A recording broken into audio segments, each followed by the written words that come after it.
Good evening, everybody. Hi. I'd like to call this meeting to order at 5:29 p.m. Let's jump into roll call. Eric Bennett? Yeah. Here. Haley Bertrand? Joey Bryant? Here. Maddie Krall? Here. Julia Felici? Here. Shelby Hamblin? Here. Alex Horning? Here. Dr. Martin Kennedy? Here. Lacey Lampkins? Here. Stephanie Tretchell? Here. Renee Skiles? Here. Patrick Stanton? Here. Jeanette Webster? All right. Moving into the approval of this week's agenda. Can I do look all over that real quick? I'd like to entertain a motion to approve this week's agenda. Eric moves. Stephanie seconds. Is there any discussion? Seeing none, all those in favor? Any opposed? Any abstentions? Motion passes. Moving into the approval of last week's minutes. Y'all review that, please. Thank you again, Renee.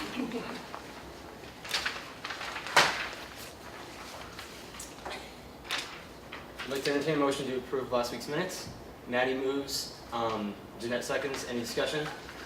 Seeing none, all those in favor? Any opposed? Any abstentions?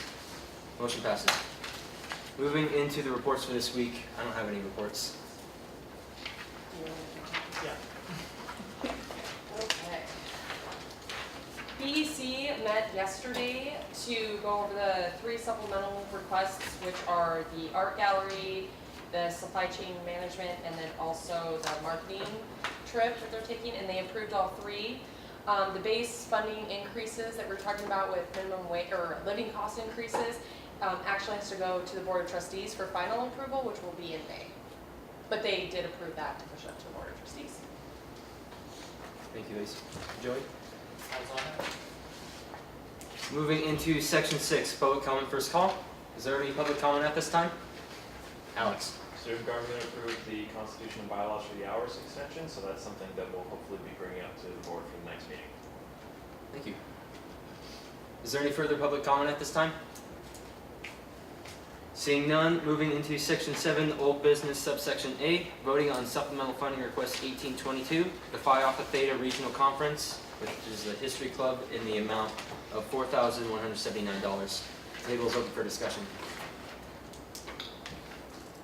Stephanie. I remember that they're taking like 23 people in an advisor, and it's one spread it by that we have to take out the advisor, right? Can we take from them? It's not that it's not allowable. It could be an allowable expense if you guys approve that, but I think Joey can speak on the history of it. Yeah. And again, you all can make the decision, but I know it's been precedent in all of the last 5 years that typically the advisor is not funded by us. Eric. So in the amount there, I think the only thing that's paying for the advisor is the $90 registration fee for the event. I think everything else is based on the student total.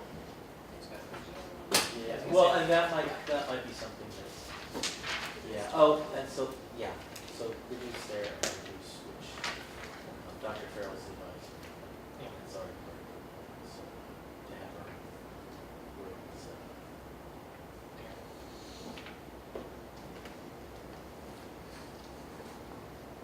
Hey, can I look at that again, please?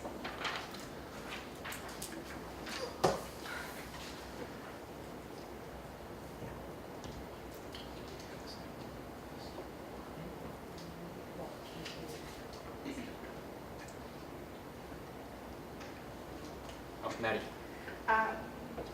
So, just discussing amounts, I really appreciate that this club is taking initiative to look at other sources other than just S&A for this trip.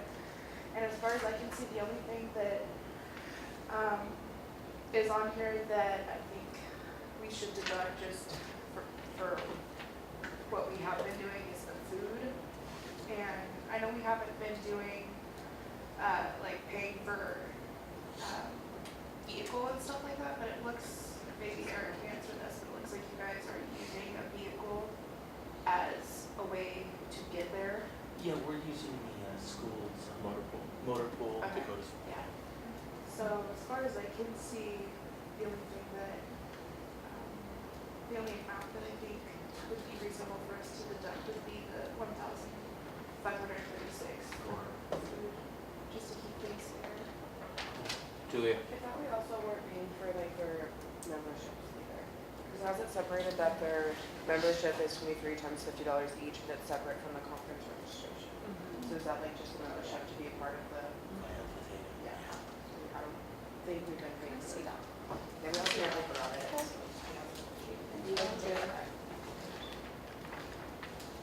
Joy? I will just add on here, those are all correct in what we've been doing. The hard part in here is that they have $3,500 coming from Club Senate and Academic Senate, which we don't know, because they're not specifically saying on this one that Club Senate is paying for this section and Academic Senate is paying for this section. So it's highly possible that the food and the membership may fall under the categories of those others, just to keep that in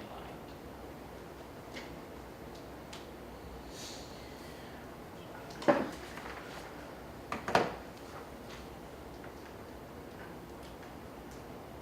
Jeanette? I don't have anything distinct to say, I like it, and I think that they're trying, I do, this is not an easy process, I'm in the process of doing this myself, and you're looking at, they go to Club Senate, they do go to Academic Senate, so SAS, they are trying, they've done other conferences, they're bringing a lot of people, and that's a lot of money for that many people, honestly, for all of them to go. That's just discussion, that's why I would like to.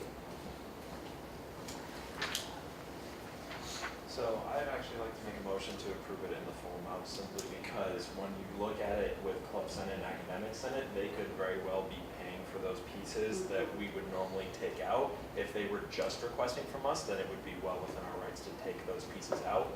But since we can't determine what is paying for where, I think, and especially since this is only $4,000 for 24 students, I think it's totally well within reason and really good use of the money.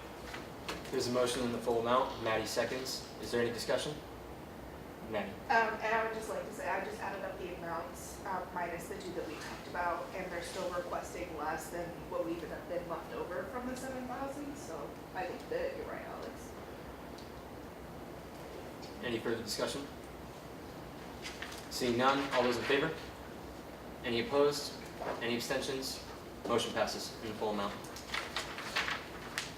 Moving into section 8, new business subsection A, base funding program reviews, subsection I, CWU Student Academic Senate.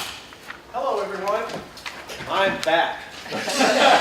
I was told that I didn't need all the sparkle last time that I had, so I declined to do a PowerPoint and engage you with philosophy and theory and that kind of stuff.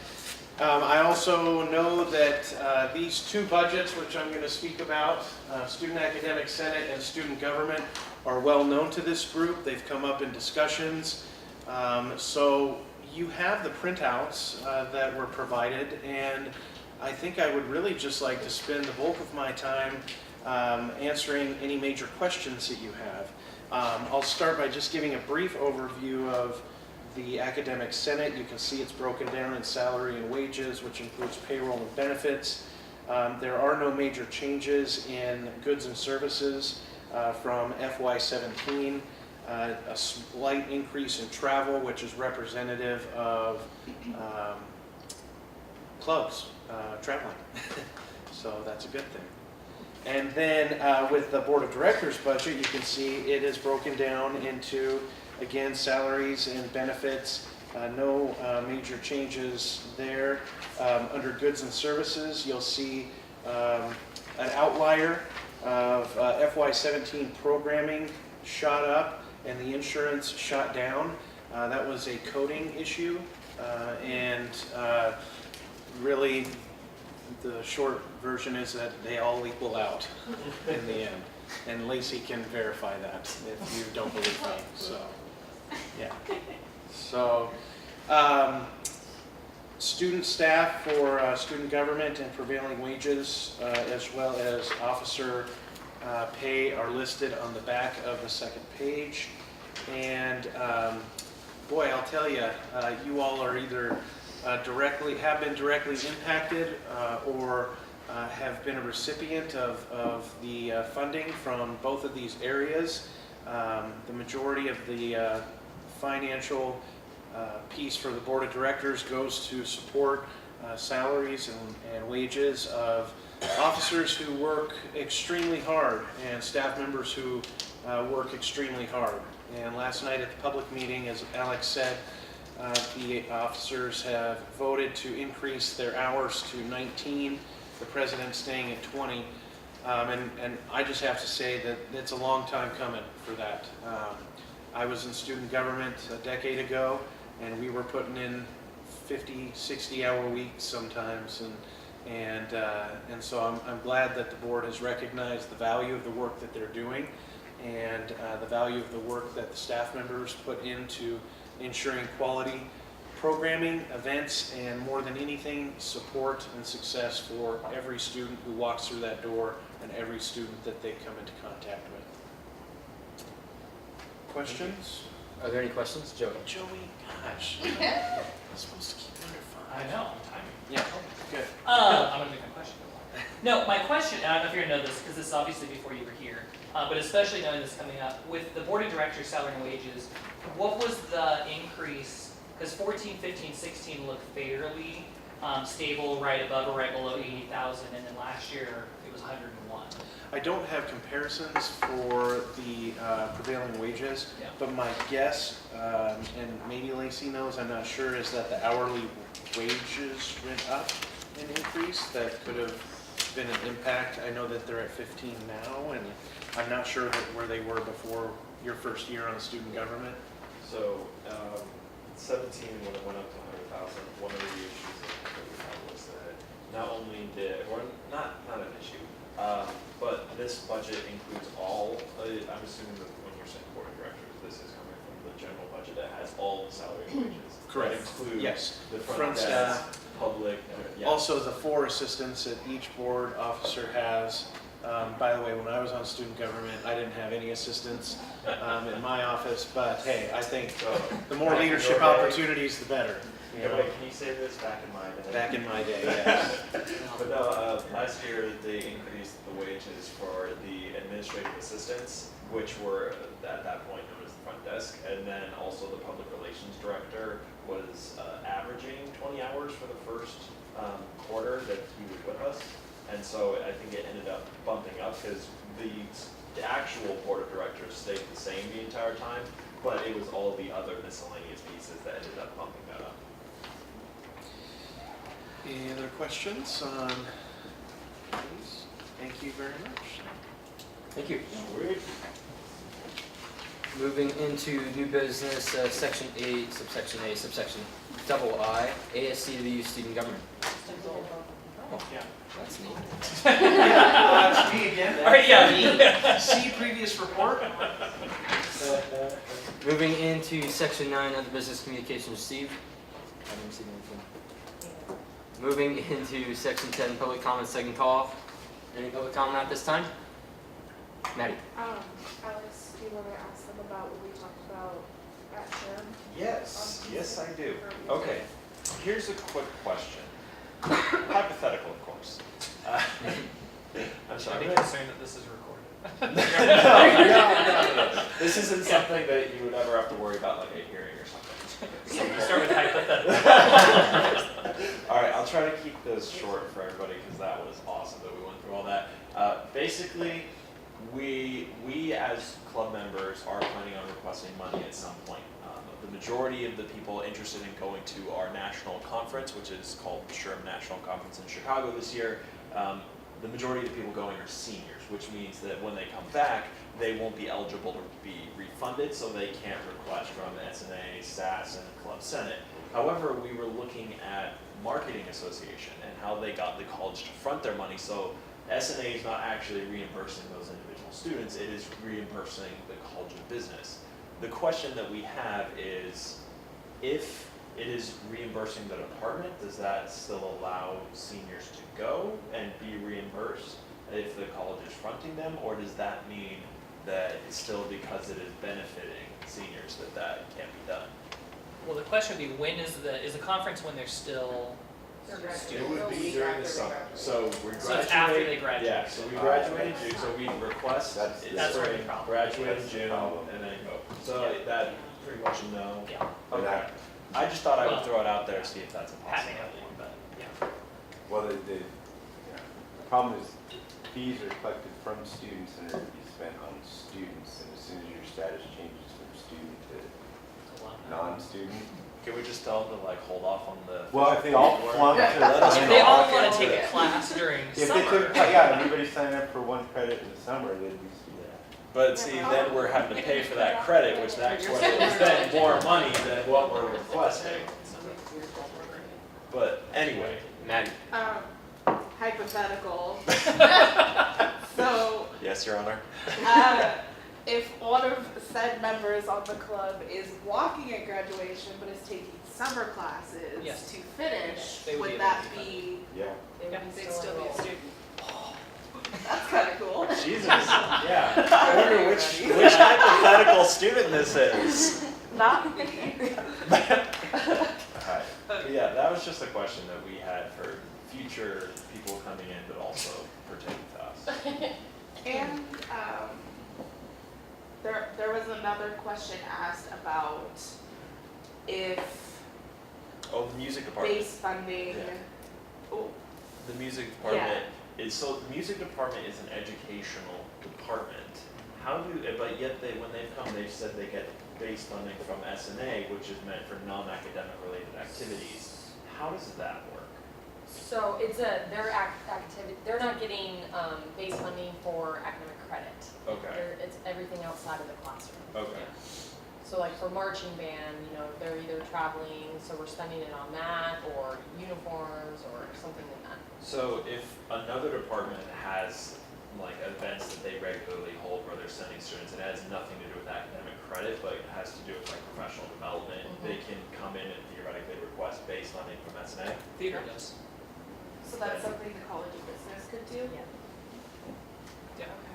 Yeah, any of them can do it, and the music one specifically is used for student travel Okay. within those. So while it says music department, and that had come up with the base funding request last year, but So- that's historically what they've been. So, well, it says music department, you could probably put another name to it, but it's typically coming from that area. And then the name is actually, it's broke out into marching band, pep band, and then S&A music is technically what they're called. Yeah.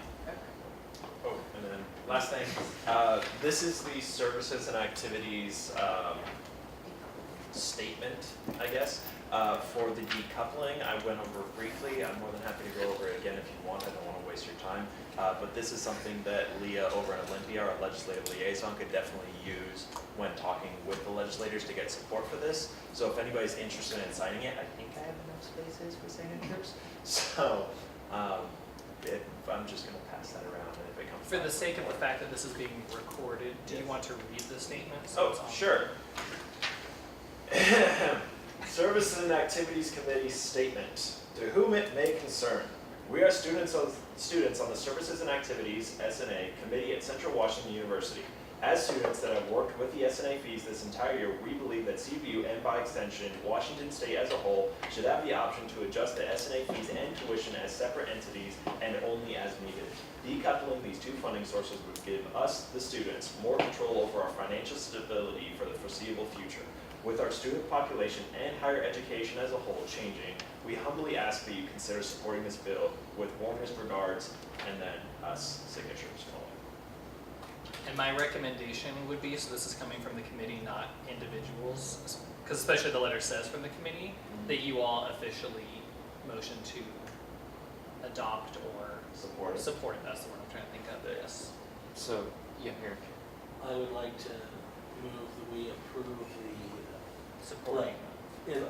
approve supporting of this letter that will be sent to the legislature. Eric moves, Maddie seconds. Any discussion? Seeing none, all those in favor? Any opposed? Any abstentions? Motion passes. Now you all can sign. Okay, sweet. And we can put it in the minutes. I didn't know how to exactly do that, so I really appreciate you doing that. It's like, do we have to wait till it's signed to move on? No, you Okay. can. He's like, I'm ready to go. Let's do this. Museum or something? Yeah. Just like, Although there's a spell that has your name explicit. It says chair. Any further public comment? Go Chief. Seeing none, I'd like to entertain a motion to adjourn this meeting. Eric moves, 70 seconds. Any discussion? Seeing none, all those in favor? Any opposed? Any abstentions? This meeting is adjourned at 5:49.